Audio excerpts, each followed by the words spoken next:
Night and day your hand weighed heavily on me, and my strength was gone as in the summer heat.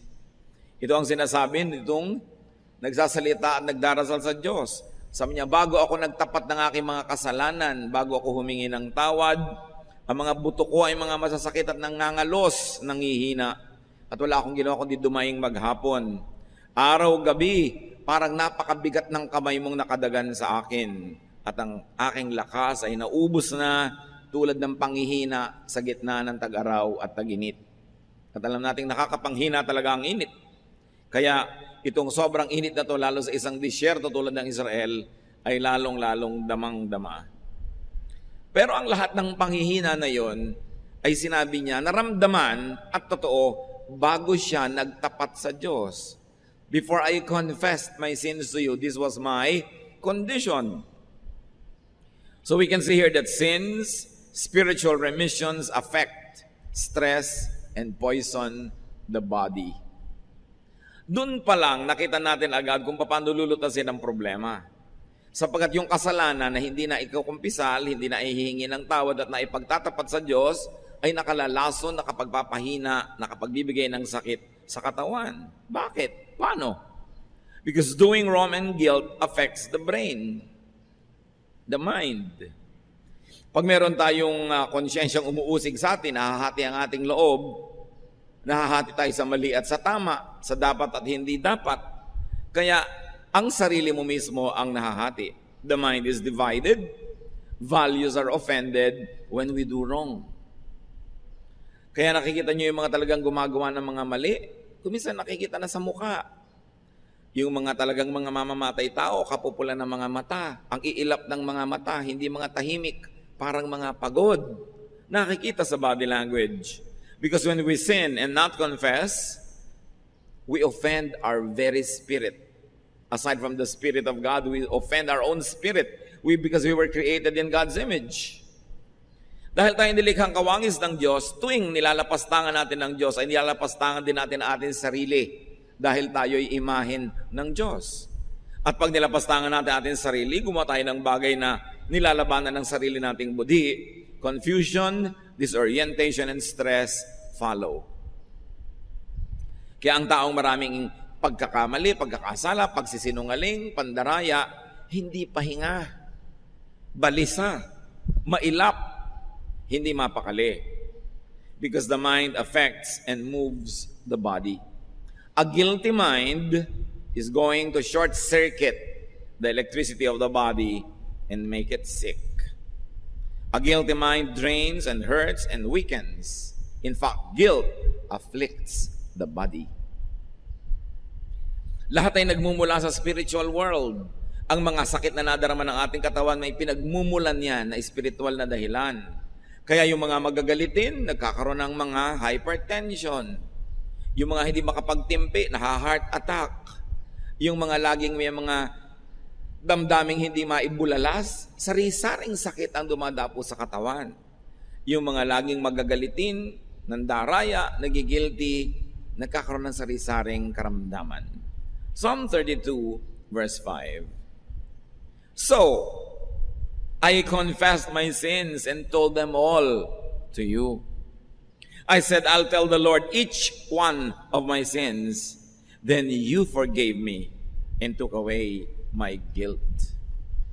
Dahil sa hirap ng aking kalagayan na meron akong kasalanan hindi na ibubunyag at nahihingi ng tawad, ito na lang gagawin ko. Ipagtatapat ko, hihingi ako ng tawad, iisa-isahin ko para walang maiwan na pinagmumulan ng sakit ng aking katawan.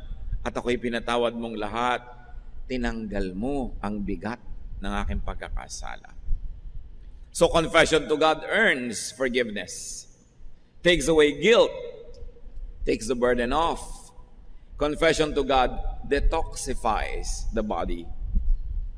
Dapat nating alalahanin na alam na naman ng Diyos lahat ng kasalanan natin, ano ang nangyayari, bakit pag ipinagtatapat mo ay lumuluwag ang iyong loob, gumagaan ang iyong damdamin. Bakit mo ipagtatapat sa Diyos na alam naman niya yun dahil alam niya lahat? Kasi, pag ipinagtatapat natin sa Diyos, ay inaamin natin kasalanan. At ang pag-amin na yon, yung pagtatapat na yon, ang nakikinabang ay ikaw, hindi ang Diyos. When the offender knows, acknowledges, and repents and makes right, the offender benefits. You don't confess to God so that God will know your sins. He already knows. You confess to God so that you will know and realize that you are sinful. Kasi yun pang may mali kang ginawa, tapos sinasabi mong, hindi, tama naman ako ng konti, kaya ako namang ginawa yan, kasi. Hati ka nun. At ang pagiging hati, nagbibigay yan ng sakit. Kaya ko naman pinatay siya, kasi ninakaw ko, kasi magpapakain ako ng anak ko nagugutom. Hati ka, kasi alam mong masamang pumatay, tapos i-justify mo yung sarili mo. Pero pag sinabi mo ng, oo, hindi na ako mangangatwiran, mali talaga ang ginawa ko, Lord, sorry. Naging isa ka na. Isa ka na sa pagtanggap na mali yon, hindi ka nahati na may mali at may tamang nagkakagulo sa loob ng puso mo. Inamin mo na, naging buo ka muli. Kahit pa nga ang pagsisimula ng iyong pagiging buo ay pagtanggap na mali ka. Pero yung niloloko mo ang iyong sarili na tama ka, na alam mo namang mali ka, magkakasakit ka. Kaya mahalaga, inaamin mo sa Diyos. Ang totoo nun, sa sarili mo inaamin. Dahil ang Diyos ay nakatahan sa iyong espiritu, nakatahan sa iyong puso, pag kinausap mo siya, nakakausap mo rin na yung sarili kahit hindi mo sadyain. Kaya pag humihingi ka ng tawad sa Diyos, humihingi ka rin ng tawad sa iyong sarili na na-offend mo rin nung gumawa ka ng mali. Kaya nagdadalawang loob ang tao. Sa ating wika, malinaw yan, nagdadalawang loob ka. Hati ang loob mo. Dapat maging buo ang loob mo, isang loob. Kasi talagang mahirap yung hati. So you confess to God, not to inform God, but to inform yourself that you're really wrong, to the point that you admit that you're wrong, to the point that you repent and that you seek forgiveness. And when you seek forgiveness from God, you inevitably seek forgiveness from your own conscience. Lumuluwag tuloy ang iyong loob. Confessing to God is almost like confessing to oneself. Now, we have already mentioned that sin is poison for the soul, for the spirit. Sin is poison for the emotion and thought and the body. And when you confess, you get detoxified. Usong-uso ngayon yung salitang yan, detox. Tanggalin ang toxin, ang lason sa iyong katawan. Magpurga ka, uminom ka ng herbs, ibabad mo ang paa mo sa ganito, kung ano pinagagagawa natin to detox. But when you confess, you take away the sin from your heart. It's the highest form of detoxification. Psalm 32:6, we worship you, Lord, and we should always pray whenever we find out that we have sinned. Then we won't be swept away by a raging flood. So it is not the sin by itself that sweeps you away, but the guilt and the illness of the spirit and the soul that follows it that destroys the person. So you always pray and you always confess. Pag may kasalanan tayo, hindi na natin iniipon para weekly ang confession sa Diyos o monthly. Tuwing may naisip kang kasalanang nagawa, confess agad para hindi magtagal sa iyong puso yung lason na inilagay ng kasalanan na yon. We should always be conscious of and sensitive to sin. Psalm 32:7-9, to continue. You are my hiding place. You protect me from trouble and you put songs in my heart because you have saved me. You said to me, I will point out the road that you should follow. I will be your teacher and watch over you.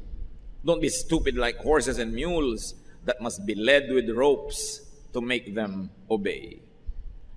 Saan ka magtatago sa kasalanan? Ang Diyos ay nasa lahat ng dako. Pero pag sa Diyos ka na umamin at nakipag-ayos, sa Kanya ka nagkukubli, siya ang hiding place mo, sino pang uusig sa'yo? Kung ang Diyos mismo ay pinatawad ka na at justify ka na. Pagkakampi mo na yung Diyos, hindi dahil banal ka, kundi dahil inamin mo, tinanggap ang kasalanan at inihingi mo ng tawad, at taus-pusong gusto mo nang magbago, yung dating hukom ay ngayon ay kakampi mo na. Kaya sabi niya, you are my hiding place. At huwag daw tayong hangal tulad ng mga kabayo at mga hayop na ang naghihila sa kanila yung mga lubid na nakatali sa kanilang mga ilong. Kahit ayaw nilang pumunta, hinihila sila doon. At ang kasalanan, parang lubid na nakatali sa ilong natin. Hinihila tayo kung saan-saan tayo nagpupunta. Kasi pag gumagawa tayo ng mali, nagkakaroon ng affliction, suffering, and punishment. And because of that, we are led to repentance. Be led by a good conscience to do good. Don't be led by your trying to avoid punishment. Magkaiba yon. Kaya yung mga iba sumusuko na sa Diyos dahil hirap na, wala nang magawa. So ang naghila lang sa kanila, lubid. Huwag kayong ganun. Magkusa kayong sumunod sa Diyos. Huwag niyong antayin na talian niya kayo ng mga pagdurusa at paghihira para puwersahin kayong sumunod. Sumunod ka na ng kusa at nang huwag ka na masaktan at huwag ka na makipagtunggali at nang wala na lang stress. Now the Lord shelters, protects, guides, and teaches people. And the Lord even cheers people up. Psalm 32, 10-11. All kinds of troubles will strike the wicked, but your kindness shields those who trust you, Lord. And so your good people should celebrate and shout. Yung wickedness ditong sinasabi is doing wrong and not confessing to God.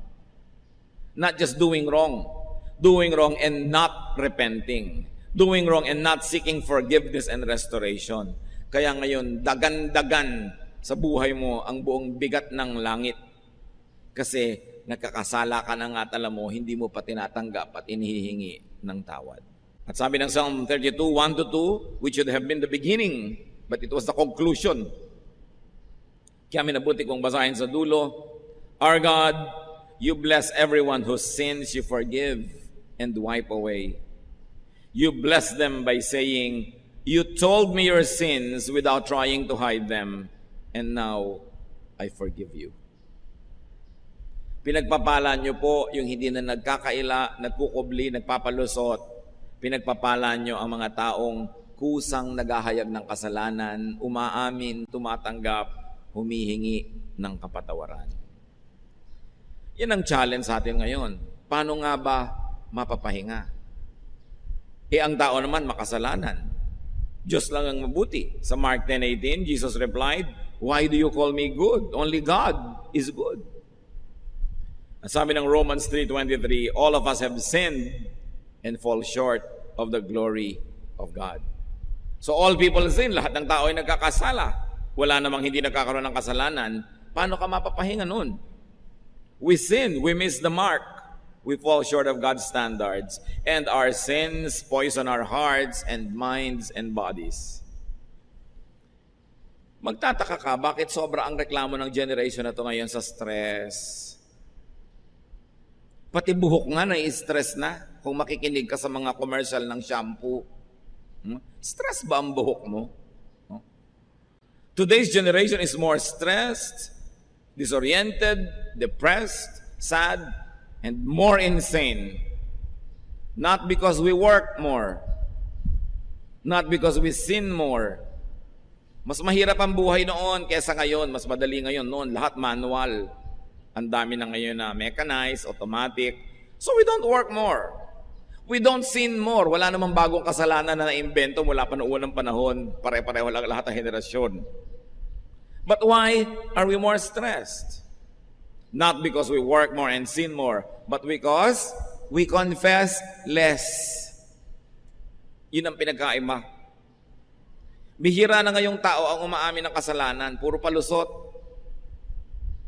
Bihira na ngayong corrupt government official ang umaamin, kutakot-takot na palusot, kahit huling na. Diba? Bihira na ngayong mga nagkakasala sa kanilang asawa ang umaamin, sari-sari ang dahilan. Wala na ngayon nagtatawag ng kasalanan sa kasalanan, iba-iba na ang pangalan. Wala nang umaamin, kaya mas maraming stress. There is so much less recognition and admission and confession of sin. So it's like taking poison but not really thinking about it, therefore not flushing it out. Mabuti pa nung araw ang tao pag nagkakasala, conscious, humihingi ng tawad. Ngayon kasi binulag na natin ating mga sarili sa kulay at hugis ng kasalanan. Kaya ginagawa mo na, hindi mo naman nire-recognize, nalalason mo na yung sarili nang hindi mo na mamalayan. Kaya mas maraming stress ngayon. Therefore, we need more and more therapies. Hence, we need all the spas and getaways and diversions and entertainments. We need our fixes. And we need more and more psychiatry and witchcraft just to find peace of mind. Just to find rest. Sari-saring ginagawang diversyon ng mga tao ngayon para aliwin, libangin, linlangin ang sarili. Kasi ayaw harapin ang totoo na kaya siya nagkakaganyan-ganyan sa dami ng mga kasalanan niya. Psalm 51:3, I know about my sins and I cannot forget my terrible guilt. Ayun, inaamin.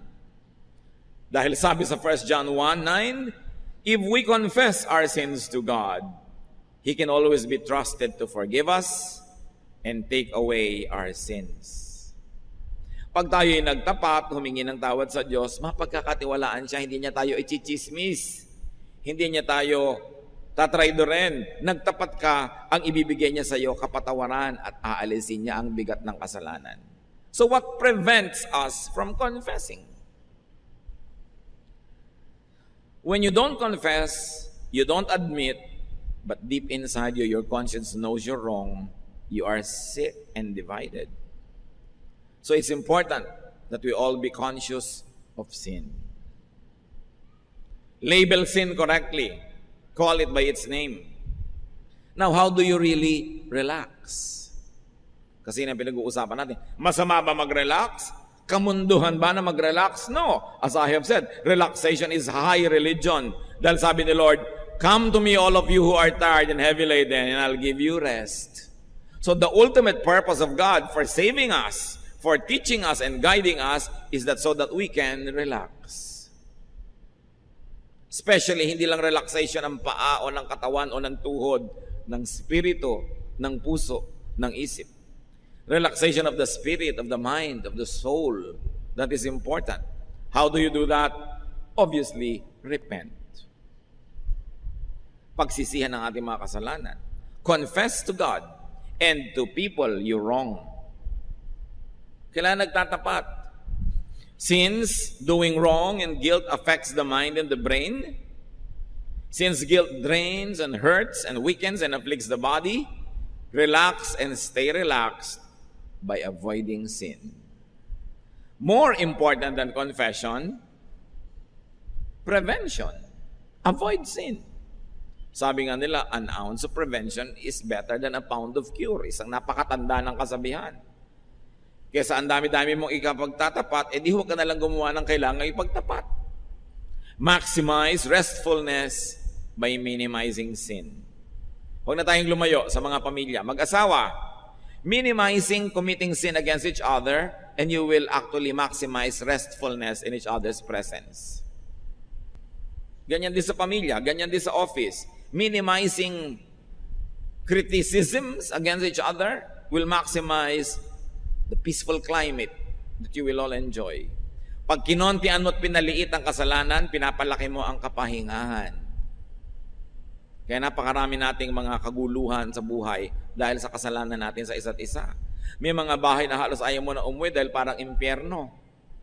Dahil ang mga tao doon wala nang inatupag kundi gumawa ng kasalanan laban sa isa't isa. Uubusin mo ang ulam ni ganon, papagalitan mo si ganon, isusuot mo yung sapatos ng kapatid mo, igagamitin niya pala, galit na galit sa'yo, hindi ka ngayon makauwi-uwi, maya-maya, nagkakataksil ka sa sarili mong asawa, nagkakagulo kayo, kaya ang gulo ng bahay. Kasi ang lahat ng mga tao, ang uwi-uwi nila doon, kasalanan against each other. Paano mo gustong uwiin ang isang bahay na punong-puno ng kasalanan? Paano mo gugustuhin maligo sa isang swimming pool na puro laso lang nakalagay? But we poison our homes. We poison our workplaces through insubordination, by stealing from the company, by exploiting the workers, and by needlessly torturing your co-workers with bad behavior. But why will you poison your own work environment? Kaya ang daming sakit ng tao. A clean heart is the best spa. Kahit magbabad ka at magtira sa spa, pag inuusig ka ng iyong budhi, nginangat-ngat ka ng iyong konsyensya, walang pahipahingang mangyayari sa iyo.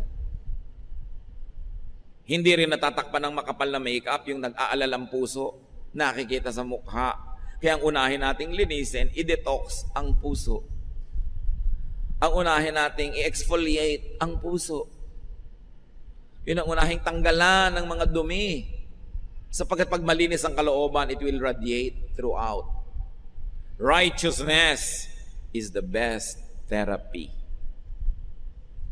Pag matuwid ka, tumagawa ka ng tama, kahit minsan parang nalalamangan ka, nagbibigay ka na lang, nagpapasensya, pero tahimik ang loob mo. Huwag kang maghahangad na makalamang, pero inuusig ka ng budhi.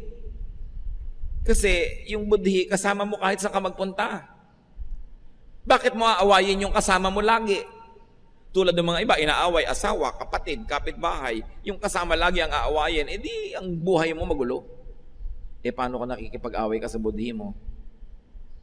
When you quarrel and wage war against your own conscience, you will never have peace because your conscience will have to be with you wherever you go. Whether you like it or not, it is your conscience that will die and live with you wherever, whenever. A God-led life is the way to true relaxation. No amount of therapy could replace old-fashioned confession. A talk with a psychiatrist is good. A talk with a counselor is good. But do you know that it's only a cheap imitation of confession to God? The less you confess, the more you have to talk to a counselor. The more you have to talk to a therapist. Although nakakatulong yun at hindi ko minamasama yun, pero nyo kakalimutan yung best therapy. Makipagniig sa Diyos, magtapat, humingi ng tawad. Psalm 23, You, Lord, are my shepherd. I will never be in need. You let me rest in fields of green grass. You lead me to streams of peaceful water, and you refresh my life. Anong sinabi ng spa? Ikaw, Lord, ang aking spa. Libre pa. Ano? You, Lord, cannot be replaced by massage or a vacation. Although hindi masama yung massage, a vacation, o spa. Pero kung yun lang ang ginagawa mo para takpan yung tunay na kulang, kahit mangisay ka ng kakaspa, hindi ka mapapahinga. Kailangan makipag-ayos ka sa Diyos para tahimik ang iyong buhay. Psalm 32:5, So I confess my sins and told them all to you. I said, I'll tell the Lord each one of my sins. Then you forgave me and took away my guilt. Confession to God earns forgiveness, takes away guilt, takes the burden off, detoxifies. Confession to people that we wrong does the same thing. Mahalaga nagtatapat ka rin. Pero ang pagtatapat, mga kapatid, careful. Kasi kuminsan sa pagtatapat mo, gumaan ang loob mo, pero ang bumigat yung pinagtapatan mo. Kaya i-handle mo yan mabuti. Pero mo gusto mong gumaan ang loob mo dahil may anak kang 5 sa labas, sasabihin mo bigla sa asawa mo, ay gumaan nga loob mo, pero siya naman tong nanigas at namatay. Diba? So, break it gently. Be kind. Hindi yung ang bigat ng problema ko, sasabihin ko sa'yo, uuwi ka ngayon ang humahalakak, tumatawa, pero yung pinagsabihan mo, nagbaril sa sarili dahil hindi na kaya ang binigay mo. Kumisa kasi selfish din tayo. Sa kagustuhan natin gumaan ang loob natin, tatambak natin sa kapwa yung samaan natin ang loob. You are not always entitled to transfer your heaviness to other people. So you be sensitive, take their situation into consideration, their health, their emotional well-being at that time. Pero mahalaga nagtatapat. Kasi madalas, yung pagtatapat nyo, hindi lang kayo yung gumagaling, pati yung taong pinagtapatan nyo gumaling. Lalo't matagal na niya kayong bistado, inaabangan lang palang magtapat kayo. Di ba? Nagmamaang-maangan lang pala at inaantay na kusa kayong umamin at humingi ng tawad, siya rin gagaling.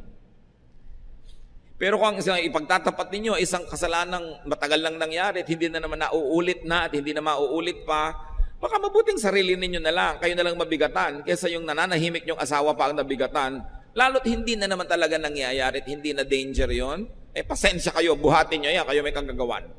No? Pero nyo lang ipasa sa inyong mga mahal sa buhay para lang gumaan loob nyo. Pero kung matibay ang kanilang loob at kaya naman nila, titimplahin nyo ang ganyang mga bagay. Now, let's never forget to appreciate that God lives in people's hearts. Romans 8:9, You are no longer ruled by your desires, but by God's Spirit who lives in you. People who don't have the Spirit of Christ in them don't belong to Him.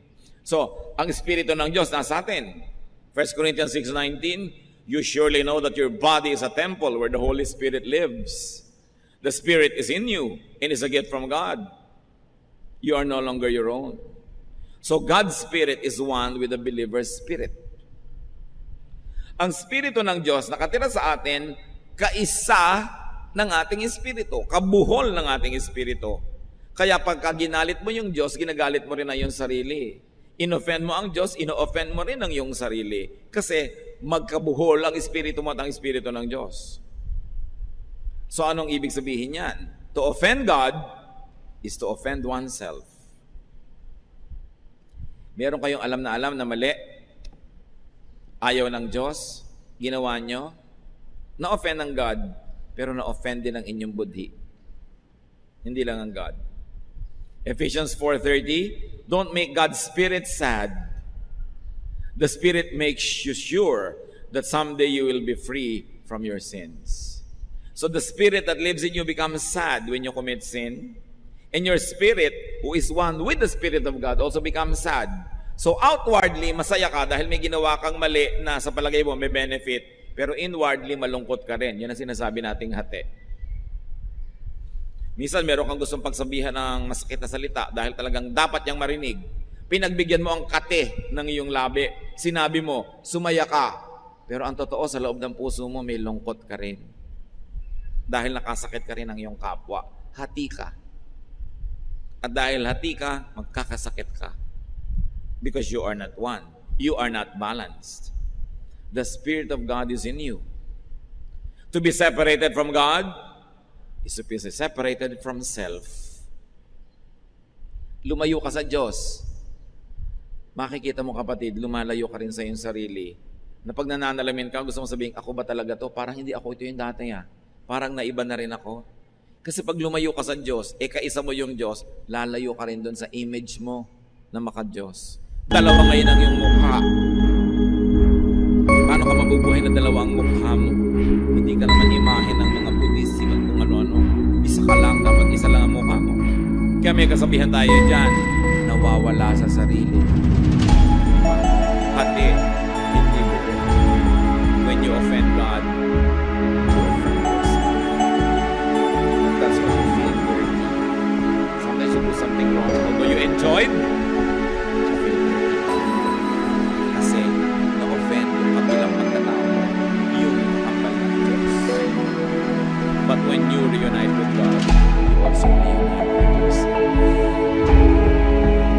Dahil may bahagi ka na bahagi ng Diyos. Pag bumalik ka sa Diyos, bumabalik ka sa bahagi mo, na kinalimutan mo dahil pinakinggan mo yung kabilang bahagi mo, yung madilim. That's why when you edify God, you also edify yourself. Bakit pag pinapupurihan mo ang Diyos, kumakanta ka, sumasayaw ka, o nag-o-offering ka ng taos-puso, parang tumataas din ang spirito mo. Samantalang pinagpupuri mo, Diyos. Pinuri mo ang Diyos. Pinataas mo ang pangalan ng Diyos. Bakit martaas din ang feeling mo? Because when you edify God, you also edify yourself because you are one with God in spirit.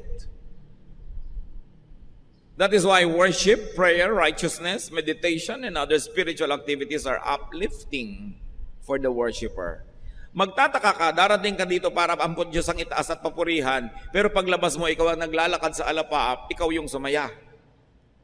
Kasi pag pinasaya mo ang Diyos, dahil kakabal siya ng espiritu mo, sasaya ka rin. At pag pinalungkot mo siya, may bahagi ka rin nalulungkot. Ang lahat ng ginagawa mo sa Diyos, ginagawa mo lang sa iyong sarili. Dahil ikaw ang image ng Diyos. When you let God down, you let yourself down. So when you confess to God, you also confess to yourself. And when God forgives you, your conscience that is one with God also forgives you. That's why you find rest. You can never rest when your conscience and you are at war. Kaya dapat nabubuhay ang tao ng tahimik, payapa, banal. Tahimik siya. Unconfessed sin tortures. The cure is reconciliation with God. To be reconciled to God is to be reconciled to oneself. That's why to confess to God is also to confess to and admit to oneself one's mistakes. To confess to God is also to make right with oneself. The confession, the admission, and the forgiveness restores oneness within. Oneness with God and with self equals wholeness. Resolution of a conflict. Rest from being tired. It means relaxation. How to be peaceful rested and relaxed, confess. Repent. Make right with God. Better not to have anything to confess because you didn't do anything wrong.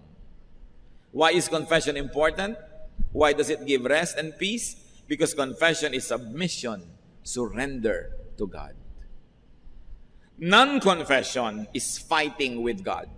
Paano ka matatahimik? Kinakalaban mo ang Diyos. Pero pag nag-confess ka na, sumuko ka na, tapos na ang gyera. Katulad ng lahat ng gyera, pag sumurrender na yung kabilang partido, tapos na ang gyera, may nanalo na. At hindi tayo lugi kung Diyos ang nananalo. Bakit? Dahil tayo rin yun, dahil kakambal nga ng Espiritu natin, ng Espiritu ng Diyos. Kailangan siyasatin natin ang mga sarili. At sa sandaling ito, nais kong hamunin ng bawat isa. Meron ba kayong mga nervyos? Meron ba kayong mga kabagabagan? Meron ba kayong mga parang insecurities, mga depression? Meron ba kayong mga nagpapahirap sa inyong loob? Baka naman unconfessed lang yan. Kailangan siyasatin natin ating sarili. Kuminsan kasi kung relihiyoso ka, lagi ka may dalang Bible, akala mo okay ka na eh. At nabubulag tayo sa mga sarili nating kasalanan pag wala nang nakakapagsalita sa atin. Pag ikaw ang padre de pamilya, ikaw ang breadwinner, ikaw ang boss, wala na kuminsan makapagtuwid sa'yo. Akala mo, lagi ka nang tama. Ikaw tong pinakamatanda, akala mo, lagi kang tama. Hindi laging ganun yon.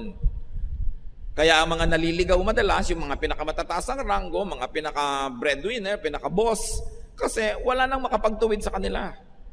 Mahalaga, nagpapakumbaba, sinisiyasat ang sarili. Kaya sa pagpapatuloy natin sa ating spiritual growth, it's good to pause and say, Lord, may unconfessed sin po ba ako? Siyasatin niyo ako, baka dahil convinced akong okay ako, pero ba't hindi okay lahat sa paligid ko? Baka meron ako hindi nahuhukay na ugat ng kasalanan na nagbibigay ng mapakla at mapait na bunga sa aking pangaraw-araw na pamumuhay. O baka naman, obvious naman na may kasalanan, ayaw pa rin aminin. So aminin na ngayon, ipagtapat para tayo makarelax. Kung relax na kayo, mas marerelax pa kayo kung hahanapin pa natin kung ano ang possible roots of other issues in our lives. Ama namin, nagpapakumbaba kami sa iyong harapan. Kinikilala namin kami gawa sa lupa, bagamat may espiritu kayong nakatira sa amin.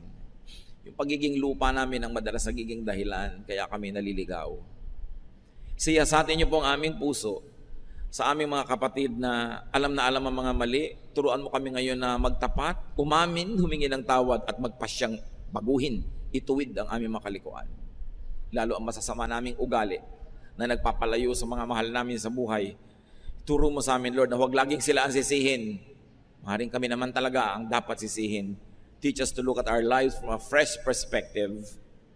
Hindi yung puro self-justification, kundi unawain namin ang aming totoong pagkatao at kilalanin namin ang aming mga kababaan para maitaas at maituwid nyo kami. Ipakita nyo sa amin, Panginoon, ang dapat namin gawin. At sa aming mga kapatid, Lord, na namanhid na, hindi na nahahalata na may mali sila. Turuan mo kami. Refresh us. Re-strengthen our convictions and our conscience. So our conscience can be your voice that effectively, powerfully, and loudly speaks to us. At sa aming paghingi ng tawad, pagkilala sa mga hindi kinikilalang kasalanan, palakasin niyo po kami, linisin, tanggalin niyo ang mga lason sa aming isip, puso at buhay, at maging ang aming mga katawan, palakasin niyo para kami magkaroon ng pahinga. And being rested, we can do your work, we can serve people, and we can appreciate you more. Magbulay-bulay tayo na ilang saglit, mga kapatid. Ngayon ang chance, huwag niyo ipagpaliban. Kung meron ng dapat aminin sa Diyos, huwag na tayong mga tuwiran, ihingi ng tawad, magpasyang baguhin ang mga detalye ng ating buhay na dapat baguhin. At doon sa mga naniwala na nga lagi tayong tama, mag-isip-isip muna kayo ngayon. Maaaring tama ang sinasabi sa inyo ng inyong kritik, ng inyong asawa, ng inyong anak, ng inyong magulang. Oh God, teach us to be humble and let your truth detoxify us. Let your truth set us free. Spend some moment in silence.